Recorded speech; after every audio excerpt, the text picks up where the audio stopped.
બાળકો, કાલે જે મેં આપેલા હોમવર્કમાં એક્ઝામ્પલ બરાબર છે, જેના આન્સર હું આજે ટેગ કરાવું છું, તમારે બધાએ કરવાના રહેશે. આઈ હોપ તમે બધાએ જાતે ગણવાની ટ્રાય કરી હશે. બરાબર છે. તમને થશે કે એમસીક્યુ બેઝ છે તો આ બધા એક્ઝામ્પલ કરીને શું કામ? હા, પરંતુ આમાંથી આ જ રીતે બધા એક્ઝામ્પલ તમને એમસીક્યુમાં પૂછાશે. નીચે કેટલાક ઓપ્શન આપેલા એમાંથી સિલેક્ટ કરવાનું રહેશે. બરાબર છે. આ રીતે પૂછાઈ શકે તમને. એટલા માટે જ ફર્સ્ટ લેક્ચર હતો મેં તમને કરાવેલો હતો. બરાબર છે. એમસીક્યુ એ રીતે પૂછાઈ શકે. એટલે આવા એક્ઝામ્પલ પણ એમસીક્યુમાં આવી શકે. એટલા માટે બધી મેથડના એક એક એક્ઝામ્પલ કરાવું છું. ઓકે, ચલો. કાલે આપણે પૂર્ણાંક સંખ્યાના ભાગાકાર વિશે, ગુણાકાર વિશે ચર્ચા કરી હતી. બરાબર, મિશ્ર સંખ્યા હોય કે અપૂર્ણાંક હોય બધા જ. આજે આપણે ભાગાકાર વિશે ચર્ચા કરીશું અને દશાંશ સંખ્યાઓ વિશે. બરાબર છે. ચલો, 2/9/5 જ્યારે ભાગાકાર કરવાનો હોય તો એના માટે નિયમ આપણે જોયો હતો. આપણી સાદી રીતે રાખેલો યાદ રાખેલો નિયમ કયું? ભાગાકારનું ગુણાકાર કરેલ ત્યાર પછી આપેલી અપૂર્ણાંક સંખ્યાનો વ્યસ્ત કરવાનો. પરંતુ ચોપડીનો જ છે બરાબર, એમની જ નિયમ છે શું છે કે કોઈ પણ સંખ્યા, કોઈ પણ અપૂર્ણાંકનો ભાગાકાર કરતી વખતે પહેલા અપૂર્ણાંક સાથે બીજા અપૂર્ણાંકનો વ્યસ્ત કરી ગુણાકાર કરવામાં આવે છે. બરાબર છે. આ ચોપડીનો નિયમ છે. ચલો, 2/9 ભાગ્યા 5/, કંઈ નથી એટલે 1. હવે ભાગાકાર માટે નથી ખબર એટલે ભાગાકારનું શું થશે? ગુણાકાર, અને ત્યાર પછીની સંખ્યાનો વ્યસ્ત. હવે આપણને ખબર છે અંશ અંશનો ગુણાકાર, છેદ છેદનો ગુણાકાર. 2 × 2 9 × 45. તો આન્સર આવશે 2/45. એ જ રીતે બીજું 4/7 અપૂર્ણાંકનો પૂર્ણ સંખ્યા સાથે ભાગાકાર. 8/, કંઈ નથી એટલે શું સમજવું? 1. એટલે 4/7 ભાગાકારનો ગુણાકાર ત્યાર પછીની સંખ્યાનો વ્યસ્ત. અંશ અંશનો ગુણાકાર, છેદ છેદનો ગુણાકાર. આપણને હવે ખબર જ છે એટલે હું નથી બોલતી, કારણ કે અપૂર્ણાંક સંખ્યાનો અપૂર્ણાંક સંખ્યા સાથે ગુણાકાર હોય તો અંશ અંશનો અને છેદ છેદનો ગુણાકાર આપણે કરીએ છીએ. 4 × 4 7 × 28. અંશ નાનો છે, છેદ મોટો છે, તો શુદ્ધ અપૂર્ણાંક થશે. બરાબર છે. ચલો, એ જ રીતે બાકીના. હવે અહીંયા આપણે અપૂર્ણાંક સંખ્યાનો અપૂર્ણાંક સંખ્યા સાથે ગુણાકાર છે તો શું કરવાનું છે? પહેલા અપૂર્ણાંકને એમ જ રાખી બીજા અપૂર્ણાંકનો વ્યસ્ત કરી પહેલા અપૂર્ણાંક સાથે ગુણવામાં આવે છે. એટલે 4/5 ને એમ જ ભાગાકારનું ગુણાકાર ત્યાર પછીની સંખ્યાનો વ્યસ્ત. એટલે 8/15 છે એનો વ્યસ્ત શું થશે? 15/8. અંશને છેદમાં, છેદને અંશમાં. હવે શું થશે? અંશ અંશનો ગુણાકાર, છેદ છેદનો ગુણાકાર. અંશ અને છેદમાં જેટલા પણ અવયવ કેન્સલ આઉટ થતા હોય એ કરવાના રહેશે. 5 તારી 15. બરાબર, અને 4 દુ 8. એટલે આ આપણો આન્સર આવશે શું? 3/2. ઓકે, ચલો. એના પછીનો મિશ્ર અપૂર્ણાંકનો અપૂર્ણાંક સાથે ભાગાકાર છે તો ફર્સ્ટ સ્ટેપ કયો રહેશે? મિશ્ર અપૂર્ણાંક છે એને મારે અપૂર્ણાંકમાં ફેરવવાનું રહેશે. 20 × 20 ને 7 27 છેદમાં 20 ભાગ્યા 3/100. હવે આપણે ખબર છે નિયમ આપણો ભાગાકાર માટે પહેલા અપૂર્ણાંકને એમ જ રાખી બીજા અપૂર્ણાંકનો વ્યસ્ત કરી પહેલા અપૂર્ણાંક સાથે ગુણવાનું. 3/16 નો વ્યસ્ત શું આવશે? 16/3. હવે શું? અંશ અંશનો ગુણાકાર, છેદ છેદનો ગુણાકાર. અંશ અને છેદમાં જેટલા પણ અવયવ કેન્સલ આઉટ થતા હોય એટલા કરવાના. જો તમને ડાયરેક્ટ કેન્સલ આઉટ ન આવડે તો તમે અવયવ પણ પાડી શકો છો. 9 × 3 તારી 9 × 3 27.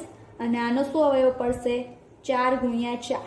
ઓકે, આના 4 × 5 × 3 કેન્સલ કેન્સલ. 5 સોરી 5 તો નથી, 4 4 કેન્સલ. અંશમાં શું વધ્યું? 4 × 3 × 3 4 તારી 12 12 તારી 36 36/5. આપણને રકમ જે છે એ મિશ્ર અપૂર્ણાંકમાં છે.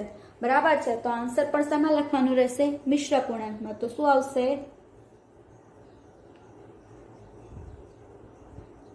7/1/5. પડી સમજ? ચલો નેક્સ્ટ. રૂપાંતરના એક્ઝામ્પલ છે અને આપણે એમસીક્યુ કઈ રીતે પૂછાય આપણે પહેલા જ લેક્ચરમાં જોયું હતું. બરાબર છે. ચલો, તો મેં આ ચલાવ્યું ત્યારે કીધું હતું નાના એકમમાંથી મોટા એકમમાં રૂપાંતર કરવું હોય તો શું, ને મોટા એકમમાંથી રૂપાંતર કરવું એટલે શું. બરાબર છે. અહીંયા તમને 8 પૈસા અને રૂપિયામાં કીધું છે. પહેલા તો મને ખબર હોવી જોઈએ રૂપિયા અને પૈસા વચ્ચેનો સંબંધ. એ જ હું લખી દઉં કે 1 રૂપિયો બરાબર 100 પૈસા. મને સંબંધ ખબર છે. બરાબર છે. તો પણ અહીંયા તમારે પૈસાને રૂપિયામાં રૂપાંતર કરવાનું છે, તો અમારે શું કરવું પડશે? ભાગવું પડશે. અને આપણને બીજું એ પણ ખબર છે, અહીંયા હું એ પણ લખી દઉં કે 1 પૈસા બરાબર કેટલા રૂપિયા થશે? 1 પૈસા બરાબર 1/100 રૂપિયા થશે. એટલે અહીંયા સમજ પડી, મોટા એકમમાંથી નાનામાં રૂપાંતર કરવું હોય તો એટલા વડે ગુણવું પડે, અને નાના એકમમાંથી મોટા એકમમાં રૂપાંતર કરવું હોય તો એટલા વડે ભાગવું પડે. પણ એના માટે મને સંબંધ ખબર હોવી જોઈએ. તો અહીંયા 8 પૈસાને રૂપિયામાં ફેરવો તો શું આવશે? 8/100 રૂપિયા. હવે છેદમાં જેટલા અંક હોય બરાબર, એ સ્થાન ઉપર આપણે દશાંશ ચિહ્ન મૂકીએ છીએ. તો એકમ, દશક, 100 ના સ્થાન પર દશાંશ ચિહ્ન અને આગળ 0, એટલે 0.08 રૂપિયા. પડી સમજ? ચલો, એ જ રીતે 125 મીટરને કિલોમીટરમાં ફેરવવાનો છે.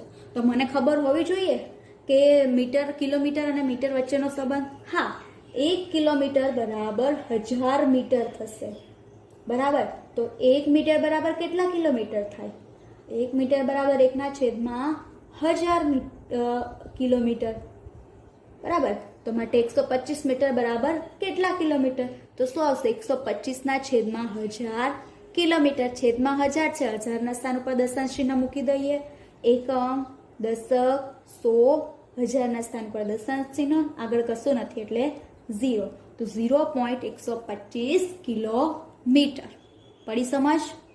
ચલો નેક્સ્ટ, દશાંશ સંખ્યાનો પૂર્ણ સંખ્યા સાથે ગુણાકાર. હવે આપણે આ વસ્તુ જોઈ હતી કે જ્યારે પણ દશાંશ સંખ્યાનો 10, 100 કે 1000 સાથે ગુણાકાર કરવામાં આવે તો શું કરવાનું હોય છે? જેટલા સ્ટેપ આપણે 10 હોય તો એક સ્ટેપ કઈ બાજુ ચાલવાનું રહેશે? જમણી સાઈડ. 100 હોય તો 2 સ્ટેપ જમણી સાઈડ. 1000 હોય તો 3 સ્ટેપ જમણી સાઈડ. બરાબર છે? આ વસ્તુ આપણે જોઈ હતી. તો અહીંયા હું ડાયરેક્ટ જ પોઈન્ટ છે 23.45 એને 10 વડે ગુણાકાર કરું તો એક ડગલું જમણી સાઈડ, એટલે આન્સર શું આવશે? 234.5. જ્યારે 10, 100 કે 1000 વડે ગુણાકાર કરવામાં આવે ત્યારે આપણે જોયું હતું એટલા ડગલા જમણી સાઈડ ચાલવાનું. બરાબર છે? પરંતુ અહીંયા હું પ્રોપર મેથડ કરાવું છું. ચલો, દશાંશ અપૂર્ણાંક છે એમને શું કરવાનું રહેશે? પહેલા અપૂર્ણાંકમાં ફેરવવાનું રહેશે.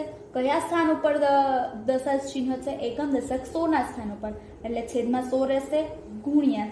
બરાબર છે? હવે અહીંયા આ કેન્સલ આઉટ થશે, બચે શું? 2345 છેદમાં 10, એટલે 10/10 છે તો દશકના સ્થાન ઉપર દશાંશ ચિહ્ન, એકમ, દશકના સ્થાન પર દશાંશ ચિહ્ન અને આગળની સંખ્યા એમ હશે.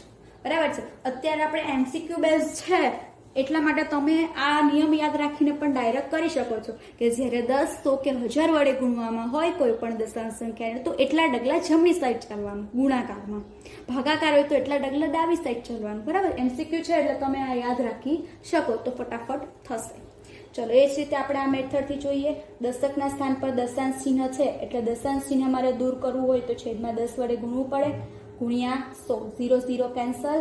4386 ગુણ્યા 10 એમનો ગુણાકાર આવશે 43,860, એટલે દશાંશ ચિહ્ન અહીંયા આવશે અને આવી રીતે 0. તો એ જ રીતે તમે આમાં એક ઢગલું જમણી સાઈડ ચાલો તો શું આવે આન્સર? એ જ આવવાનો છે આન્સર. પડે છે સમજ? ચલો નેક્સ્ટ,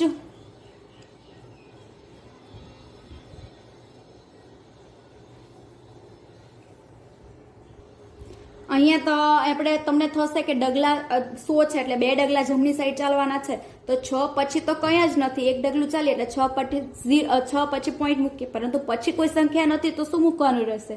0. બરાબર છે? તમારે આ યાદ રાખવાનું રહેશે. ચલો નેક્સ્ટ, 0.3 ગુણ્યા 6. તો પહેલા તો 0.3 છે એને હું શેમાં ફેરવી દઉં? અપૂર્ણાંકમાં.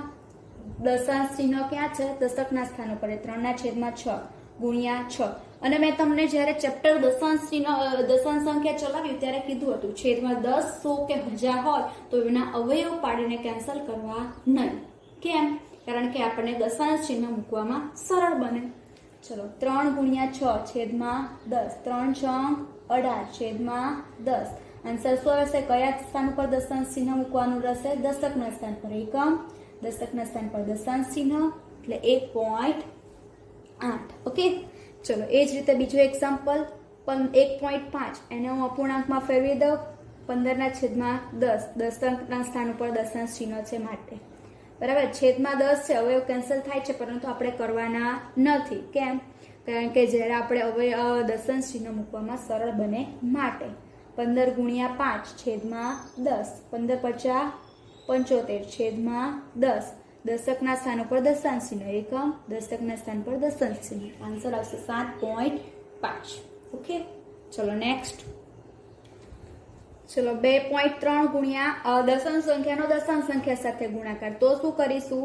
પહેલા આપણે દશાંશ ચિહ્ન દૂર કરવા માટે એટલા વડે, જે સ્થાન પર દશાંશ ચિહ્ન હોય એટલા વડે ગુણવાનું. એટલે અહીંયા આવશે 19 ના છેદમાં 100.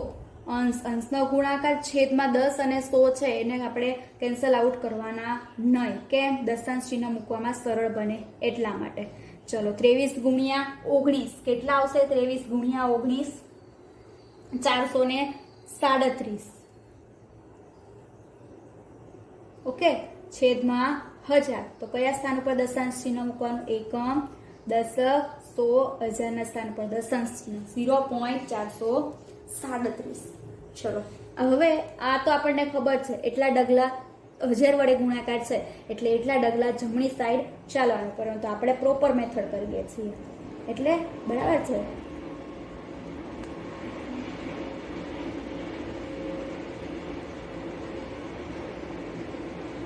એટલે આ આવશે. ચલો એના પછીનો 1.04 ગુણ્યા 0.8 એટલે 104 ના છેદમાં 100 ગુણ્યા 8 ના છેદમાં 10. 104 ગુણ્યા 8 છેદમાં 1000. 104 ગુણ્યા 8 કેટલા આવશે? 832 છેદમાં 1000. 1000 ના સ્થાન પર દશાંશ ચિહ્ન, એકમ, દશક, 100, 1000 ના સ્થાન પર દશાંશ ચિહ્ન 0.832. ચલો એ જ રીતે આને પણ આપણે ફેરવી દઈએ. 124 ના છેદમાં 10 ગુણ્યા 8 ના છેદમાં 10. અંશનો ગુણાકાર છેદનો ગુણાકાર. 124 ગુણ્યા 8 124 ગુણ્યા 8 કેટલા આવશે? 1008 છેદમાં 100. એટલે 100 ના સ્થાન પર દશાંશ ચિહ્ન, એકમ, દશક, 100 ના સ્થાન પર દશાંશ ચિહ્ન, બાકીની સંખ્યા એમ જ. બરાબર છે. હું સ્પીડમાં એટલા માટે જાઉં છું, આપણે આગળ ભણી ચૂક્યા છીએ બધું. આ તો તમને ખાલી નિયમો રિકોલ કરવા માટે હું આ કરાવું છું રિવિઝન. ચલો નેક્સ્ટ. એક સમબાજુ ત્રિકોણની એક બાજુની લંબાઈ 4.45 સેન્ટીમીટર છે, તો તેની પરિમિતિ શોધો. એટલે કોઈ પણ આકૃતિની પરિમિતિ શોધવી તો એમનું સૂત્ર તમને ખબર છે કે બધી બંધ બાજુઓની લંબાઈનો સરવાળો. પરંતુ આપણને અહીંયા સમબાજુ કીધું છે અને સમબાજુ ત્રિકોણ એટલે આપણને ખબર છે કે ત્રિકોણની બધી બાજુ સરખી હોય, તો એની પરિમિતિ શોધવાનું સૂત્ર શું છે એ આવડવું જોઈએ. 3 ગુણ્યા બાજુની લંબાઈ, આ એમનું સૂત્ર છે. બરાબર છે. ચલો પહેલા તો ડેટા લખી દઈએ. આપણને લંબાઈ આપેલી છે, તો લંબાઈ કેટલી આપેલી છે? 4.45 સેન્ટીમીટર. આપણે શોધવાનું શું છે? સમબાજુ ત્રિકોણની પરિમિતિ, અને એમનું સૂત્ર આપણને ખબર છે. સમબાજુ ત્રિકોણની પરિમિતિ શું આવશે સૂત્ર? 3 ગુણ્યા બાજુની લંબાઈ. બાજુની લંબાઈ 4.45 આપેલો છે અને હવે આ બેનો ગુણાકાર તો આપણને આવડે છે. 3 ગુણ્યા 445 છેદમાં 100. એટલે 3 ગુણ્યા 445 છેદમાં 100. 445 ગુણ્યા 3 કેટલા આવશે? અહીંયા હું લખું છું 1335 છેદમાં 100. બરાબર છે.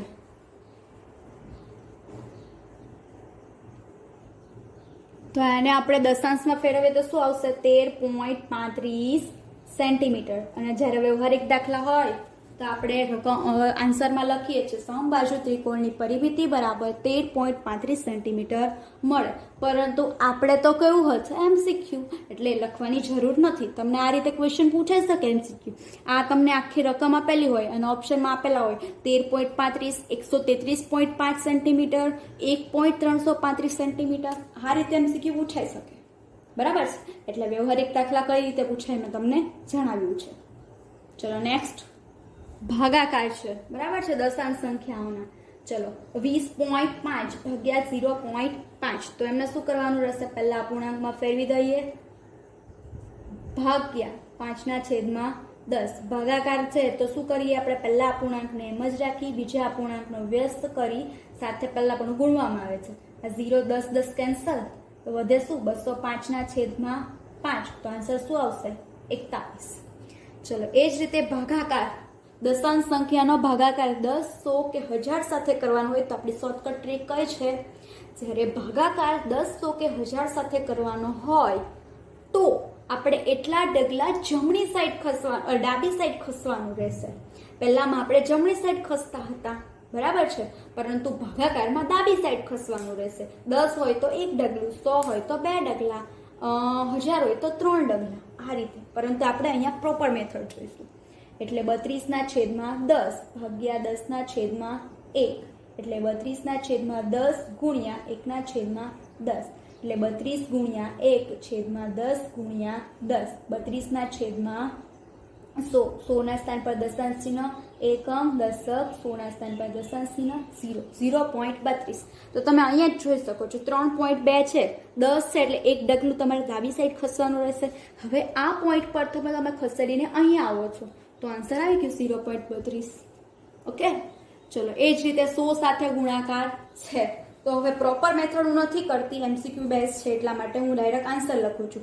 100 છે એટલે 2 ડગલા ડાબી સાઈડ ચાલો, તો હું અહીંયા ડાયરેક્ટ આન્સર લખું છું. તો એકમ, દશક, આ પોઈન્ટને ખસેડીને 2 ડગલા, એટલે પહેલું પોઈન્ટ અહીંયા આવશે 3 પછી, અને બીજું અહીંયા આવશે. તો આન્સર શું આવશે? 1.7375. ઓકે, ચલો એ જ રીતે આમાં પણ આપણે એ જ રીતે કેટલા ડગલા ખસવાનું છે? 3 ડગલા. પરંતુ અહીંયા તો કોઈ છે જ નહીં રકમ, તો જ્યાં રકમ ના હોય ત્યાં શું એડ કરવાનું કીધું હતું? 0. ચલો આ 1 ડગલું, આ જે છે પોઈન્ટ ઉઠાવીને અહીંયા આવશે 1 ડગલું, ત્યાર પછી 2 ડગલા, ત્યાર પછી 3 ડગલા, એટલે અહીંયા આવી ગયું પોઈન્ટ. તો આન્સર શું આવશે? 0.0003. સમજ પડે છે? જ્યારે કોઈ પણ સંખ્યા ન આપેલી હોય ત્યાં તમારે શું લખવાનું રહેશે? 0. ચલો નેક્સ્ટ ક્વેશ્ચન છે. આ તમને હું લખું છું આન્સર, તમે ચેક કરી લેજો. 125/10 ભાગ્યા 2.5/10, 125/10 ગુણ્યા આ જે ભાગાકાર છે એનું ગુણાકાર કરી વ્યસ્ત, 10 10 કેન્સલ, 125/25, એટલે આન્સર આવશે 5. એ જ રીતે બીજું એક્ઝામ્પલ 0.28 છે એટલે 28/100 ભાગ્યા 7/10, એટલે કે 28/100 ગુણ્યા 10/7, 0 0 કેન્સલ, 7 ચોક 28, આન્સર શું આવશે? 4/10, એટલે 0.4. સમજ પડે છે ને બધાને? તમારા ભૂલ હોય તો કરેક્શન કરતા જજો. ઓકે, ચલો નેક્સ્ટ વ્યવહારિક દાખલો જોઈએ આપણે. એક કાર 1.5 લીટર પેટ્રોલમાં 24 કિલોમીટર અંતર કાપે છે, તો આ કાર 1 લીટર પેટ્રોલમાં કેટલો કિલોમીટર અંતર કાપે? અહીંયા આપણને પદ ડાયરેક્ટ આપેલું જ છે, માની દો 1.5 લીટર પેટ્રોલમાં કાપેલ અંતર બરાબર 24 કિલોમીટર, માટે 1 લીટર પેટ્રોલમાં કાપેલ અંતર બરાબર કેટલા કિલોમીટર? તો આપણને આ ખબર છે 1 ગુણ્યા 24/1.5. તો આને હું આ રીતે લખી શકું 24 ભાગ્યા 1.5, અને હવે આ ભાગાકાર તો આપણે આગળ જોઈ ચૂક્યા છીએ. તો આન્સર શું આવશે? 24 ભાગ્યા 1.5/10, એટલે અહીંયા 24 ગુણ્યા 10/15, તો 240/15. 240 ભાગ્યા 15 કરશો તો આન્સર તમારો આવશે 16 કિલોમીટર. આ એકમ લખવો ફરજિયાત છે. તો આન્સર આપણે શું લખી દઈએ? લખીશું કે 1 લીટર પેટ્રોલમાં 16 કિલોમીટર અંતર કાપે. ઓકે, આવું તો હવે અત્યારે તો લખવાનું થશે ને, બીકોઝ MCQ બેઝ એક્ઝામ છે એટલા માટે, બરાબર છે. પરંતુ MCQમાં વ્યવહારિક દાખલા પૂછાઈ શકે. તમને કદાચ આ જ ક્વેશ્ચન પૂછાયેલો MCQમાં, પરંતુ ઓપ્શનમાં તમને એવું આપેલું હોય 16 કિલોમીટર, 16 મીટર, 32 કિલોમીટર, 32 મીટર, તો તમે કયો સિલેક્શન કરો? બરાબર, આ રીતે પૂછાઈ શકે. એટલે કે વ્યવહારિક દાખલા પણ MCQમાં કઈ રીતે પૂછાય મેં તમને જણાવ્યું છે. એટલે આપણે પ્રેક્ટિસ તો બધા જ એક્ઝામ્પલની કરવાની રહેશે. ઓકે, તો અહીંયા આપણે આ બીજા ચેપ્ટરનું રિવિઝન સમાપ્ત કરીએ છીએ. આજે હું ચોથા ચેપ્ટરના જે સાદા સમીકરણ છે એમની PDF મોકલીશ અને એમનું આપણે સોલ્યુશન બીજા દિવસે જોઈશું, એટલે તમારી દાખલાની જાતે પ્રેક્ટિસ પણ થઈ જાય. બરાબર છે? ચાલો, ગુડ બાય.